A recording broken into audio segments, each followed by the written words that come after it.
Jungle.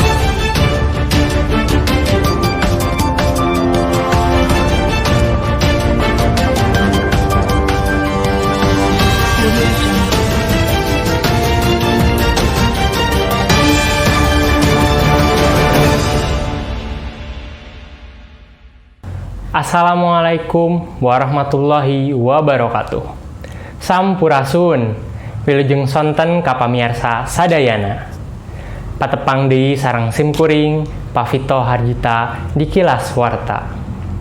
Nyuguhkeun informasi keur Balarea edisi kaping 20 Februari 2021. Dino Show, salah sahiji tempat pintonan dinosaurus di Bekasi. Ayeuna jadi pangjugjugan Balarea, kaasup pangjugjugan pikeun ngabuburit. Di ieu tempat nu ngadongdona meunang pangaweruh anu mudel ngeunaan dinosaurus.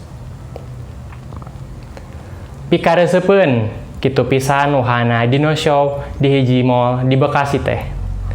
Teu kudu heran mun eta pintonan teu weleh haneuteun ku nu lalajo. Utamana barudak bari di aping ku kolot-kolotna. Pintonan Dino Show teh nyaeta pintonan ngeunaan dinosaurus sato purba nu geus musnah ti alam dunia. Pintonana daria pisan, sajaba ti lantaran wangun dinosaurusna meh sarimbag jeung aslina. Oge lantaran dirojong ku sound efek nu matak hookeun. Sally jeung Risma, warga Bekasi ngaku lalajo dinosaurus teh resep kacida. Pangna kitu teh dumeh dinosaurusna teu beda ti gambaran nu aya dina sawatara film. Antarana bisa seuri, baeud, bunga, sedih, jeung sajabana. Eta sababna mun aya waktu, manehna sok ngahaja lalajo bari sakalian ngabuburit.